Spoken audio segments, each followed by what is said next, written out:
in the moment, a lot of us said, this is not going to end well. They did it anyway. They shipped billions of dollars over there. Some of it was sent in pallets of cash, literally to the regime. History has a way of connecting dots people miss.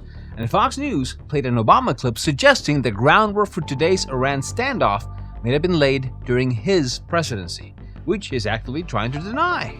It is doubtful that any agreement that arises is going to be significantly different, the deal that we had in the first place. And today we're covering it all, so let's jump right into it. It is true that if Iran lives up to its commitments, it will gain access to roughly $56 billion of its own money, revenue frozen overseas by other countries.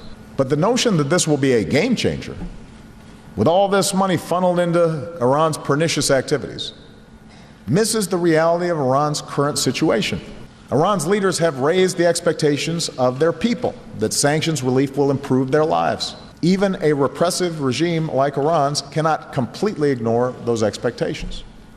And that's why our best analysts expect the bulk of this revenue to go into spending that improves the economy and benefits the lives of the Iranian people. Okay, first that was former President Barack Obama fatally naive comments in 2015 saying he's going to give Iran access to $56 billion when they were murdering their own people by the thousands. That money fueled terror destruction, murder, mayhem worldwide. It fueled its nukes program. It funded Hezbollah, the Houthis, Hamas.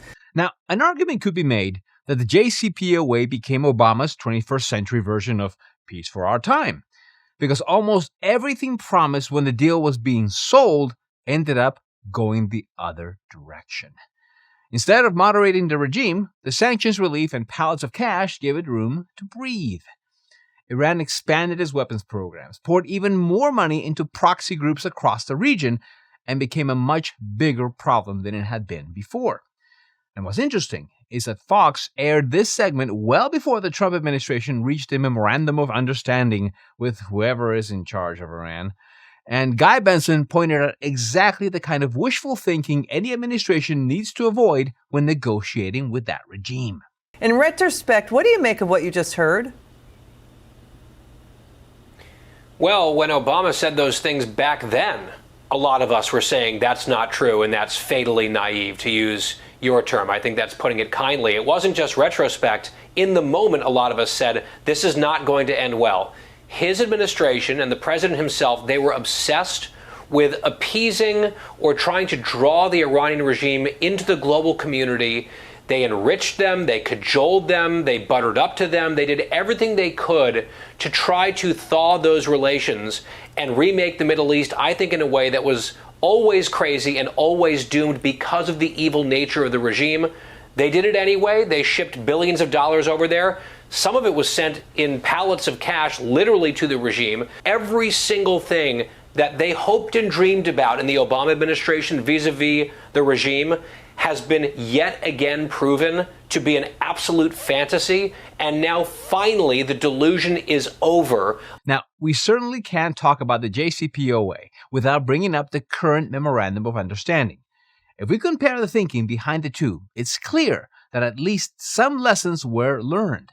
For starters, nobody's flying pallets of cash into Iran this time around, although there are still people in Washington who believe enough financial incentives can convince a theological regime to change its behavior.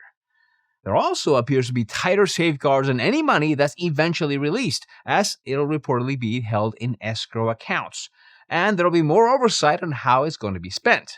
Now, on top of all that, issues like Iran's support for proxy groups are expected to be discussed in future negotiations, which is a pretty big departure from how the Obama administration approached the deal a decade ago. It does not end our problems with Iran, and we are still going to be aggressively working with our allies and friends to reduce and hopefully at some point stop the destabilizing activities that Iran has engaged in, the sponsorship of terrorist organizations.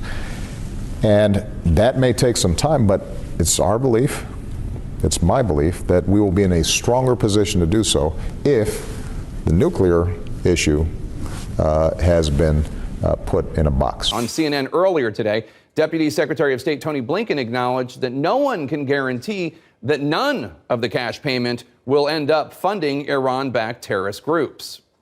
We can't say that not one single dollar will go there. What we can say, based on what we've seen so far, is that virtually all of it is going into the economy, not into the military. Now, this is what short-sightedness looks like. And it carried right into the Biden years when the regime regained access to billions of dollars in frozen funds. Now, the current administration has issued limited sanction waivers allowing Iran to sell oil on the global market while negotiators see whether a final arrangement can be reached within 60 days. Now, one way or another, these funds have helped keep the regime afloat despite its economy taking a beating over the past 2 years. If there's one lesson here, is that every administration has struggled to lock in a deal that protects American interests without getting dragged into long, complicated negotiations and sometimes military confrontations. Now, those in charge in Tehran know they can simply wait out the people in Washington and hope the next administration shifts course. And after everything we've gone through, Obama still has the audacity to claim his deal solved a big part of the problem. How do you think things are being handled right now there? It is doubtful that any agreement that arises is going to be significantly different or a significant improvement from the deal that we had in the first place and had worked for a long stretch of time before the United States pulled out of it. The notion that we can just bully our way or bomb our way to solutions may sometimes seem appealing, but the fact of the matter is that taking the time to explore diplomacy and exhaust the possibilities of coming up with deals that don't solve 100% of the problem, but solve 80, 90% of the problem, while avoiding the necessity of going to war.